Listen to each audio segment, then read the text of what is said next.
Hey ChatGPT, write me a poem about the poker hand King-Queen. In the realm of poker's fate they stand, the king and queen, a royal hand. King and queen, a hand to cheer, in the deck of life, they persevere. So I guess a good poem makes an excellent intro. Let's talk about King-Queen today.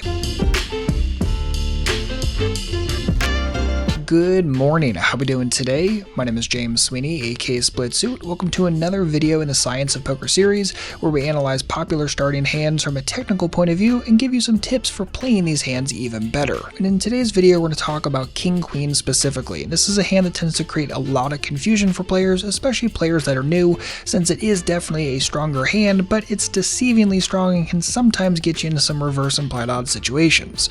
So let's start talking about why people tend not to like King-Queen first. First and foremost, it can definitely be tricky to know how to play it against 3-bets and 4-bets preflop. Second, it can be tricky to discern how valuable top pair is in 3-bet and 4-bet pots, especially postflop.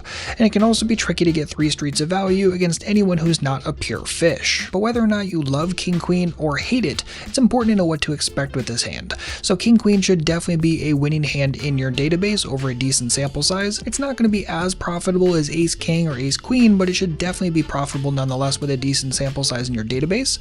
Number 2 is King-Queen definitely requires solid preflop decision making skills. If you mess up preflop, you're going to find yourself in a world of hurt going postflop. Which brings us to number 3 is that King-Queen really starts to test your postflop skill set and ability to hand read your opponent, especially when you have top pair, since top pair is one of the biggest confusion points, especially for newer players, is making sure that you're not getting absolutely stomped when you do flop top pair, which is going to happen a decent chunk of the time. And with that said, let's take a moment and analyze how this hand actually hits flops. So we can pull up Flopzilla Pro and we'll see how King-Queen smashes flops, hits flops with 1-pair hands, and also hits draws. So of course with King-Queen we can have King-Queen offsuit or King-Queen suited. We're going to look at both. Let's start with King-Queen offsuit to begin. Notice that if we consider smashes, that 2-pair plus, if we look at all that, we have hits around 4% of the time. If we factor in 1-pair hands, which of course is mostly going to be top pair with a little bit of middle pair in there as well, we're up to roughly 29% of that. And then when we throw in things like draws as well, including gut shots, notice that we are total hits of roughly 48%. And then if we keep these same categories in but switch over from King-Queen offsuit to King-Queen suited, notice that overall hit percentage jumps up to 54%, and that's mostly because we're getting a bump from made flushes right here on the flop, and also extra flush draws with 2 cards, since we cannot have that with King-Queen offsuit, but we get that 11% of the time when we have King-Queen suited. Now right off the bat, you should notice that King-Queen is actually hitting flops a pretty decent chunk of the time, and most of the time when it does, it's going to be top pair. Some chunk of the time it's going to be something like middle pair, which of course is going to be on an Ace-King X board or an Ace-Queen X board, but more often than not you're looking at something that's top pair, and you need to keep connectivity in mind, since there is a large difference between having King-Queen and flopping top pair on Queen 8-3 Rainbow versus a wetter board like King-Jack 9 with a flush draw on it. When your opponent continues on the drier board, you tend to have a much larger equity edge, versus when your opponent continues on the much wetter board, yes, your top pair is typically ahead of them, but those equities are going to run much closer together, so keep that in mind. And the other thing that King-Queen flops a decent chunk of are draws. Now in this situation I am including gut shots here, and I think that's probably a pretty fair inclusion, since when King-Queen has a gut shot on anything other than something like Ace-Jack X, it's typically going to have 2 overcards to it, and those 2 overcards are typically going to offer extra flexibility and equity bumps, and King-Queen, when it flops even a gut shot, is typically going to be a shoe-in for continuing at least once post-flop. Alright, so with all the nerdy mathy stuff out of the way, let's take a few moments and talk about some pre-flop tips and then move into post-flop tips with King-Queen. Pre-flop tip number 1 is no limping, just be more aggressive. If you've been playing poker for a while, you probably already know this. I'm not really a big fan of constantly limping, especially limping behind 1 or 2 limpers in front of me, but this is definitely the kind of hand that tends to perform much better by being aggressive pre-flop. If you are limping it, especially open limping it right this moment, please stop that now. Preflop tip number 2 is to likely 3-bet more often than you do right this moment. Most new players, but even a lot of intermediate players, will still do this and call a lot of preflop raises with King-Queen instead of 3-betting it. And it's simply because they're not comfortable 3-betting it preflop. But if you're in that camp right this moment, I would pose a very serious question to you. Would you rather call and go multi-way to the flop, or 3-bet it, have a possibility of picking up the pot uncontested preflop, and if you happen to get your 3-bet called, you have initiative and you have a pretty great flexible hand going postflop? I know which one I'd choose. And preflop tip number 3 is the opposite side of this conversation, and that's to typically continue when you face a 3-bet preflop. If you spend any time looking through GTO preflop ranges, you're definitely going to notice that the solver likes continuing against 3-bets with king-queen, and it's oftentimes a mix between flatting it and also going for the 4-bet. A lot of nittier players will constantly overfold king-queen against a 3-bet, and while that makes sense to some extent because you are certainly behind things like aces, kings, queens, and of course ace-king, it's still something that if you're overfolding this hand without information on your opponent, you can oftentimes become a very easy target against anyone who's an aggressive 3-better in your game, and that's something that I would suggest actively avoiding whenever possible. Alright, so now let's move on to some post-flop tips with king-queen, and the first one is very important, and that is understanding how the preflop actions are really going to impact the overall ranges, especially how you think about top pair post-flop. Newer players tend to forget that villains' ranges look very different whether they were the preflop aggressor or the preflop caller. So take a situation where you were the preflop aggressor, you raised preflop, your opponent called.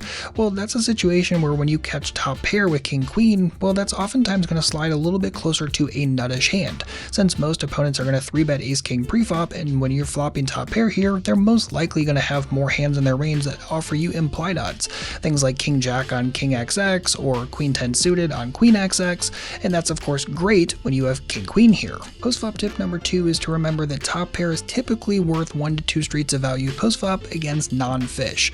Against fish, you might be able to get 3 streets of value very easily since they simply continue with too wide a range preflop, and they tend to just continue call when they have those second best hands to your king-queen, whether that's top pair or whatever it is. There tends to be a lot of ways for you to get 3 streets of value against them. But against better players who aren't just going to automatically call all 3 streets with top pair no kicker, oftentimes 1 to 2 streets of value is all you're going to be able to get when you happen to get top pair post. Post-flop tip number 3 is that gut shots can be a little bit awkward when they brick on the turn. And this is mostly due to the king-high nature of this hand. So let's just say you have king-queen, the board is jack-9-4, so you end up flopping that gut shot, you brick it on the turn when it's a 6.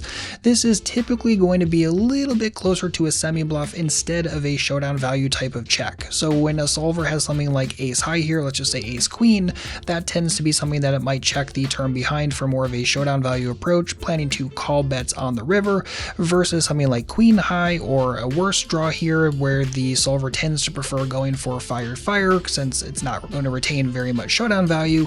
The king-queen here can be a little bit tricky since the solver can sometimes be massively split on it.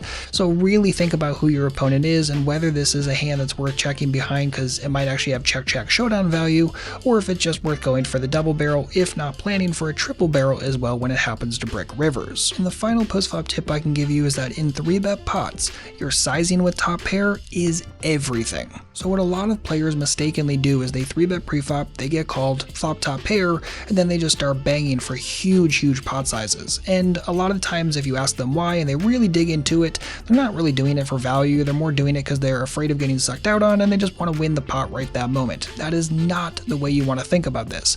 If you're betting so big that the only hands your opponent can possibly continue with beat you, that's not particularly good for value betting, and it's just going to cage yourself against the worst of your opponent's range, which of course has your king-queen in terrible shape. So while you don't want to go so small that you're constantly giving your opponent a price with every part of their continuance range, you also don't want to go so large that you constantly blow yourself into the absolute worst part of your opponent's hands. So the real answer is typically going to be somewhere in the middle, but if you're always choosing one or the other, I would definitely suggest being way more cautious, if not probably avoiding the constantly potting at post-flop in 3-bet pots. And if you want to see a full example of this, I made a full video on it and included it in my new cash game crash course.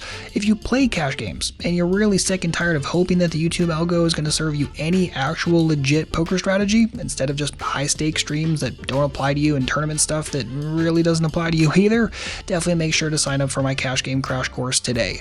I beefed up a whole bunch of hand-picked YouTube videos, turned them into actual lessons, organized everything, threw in some great bonuses, and made it all just a single one-time $7 charge. If that sounds something right up your alley, go to splitsuit.com/cash to join in today. Again, splitsuit.com/cash. Support me, support yourself, and all for a buy-in that any bankroll can support. So you can either watch that example video I was talking about a moment ago by clicking that link right up there, or enroll in the cash game crash course today, watch it along with many other lessons, totally your call. But either way, now you know how king-queen works, how it hits flops, and have some tips for playing it better both pre-flop and post-flop. If you need anything at all, don't hesitate to let me know. Otherwise, like on the video would be massively appreciated, and I'll see you back shortly with another video. Good luck out there, and happy grinding.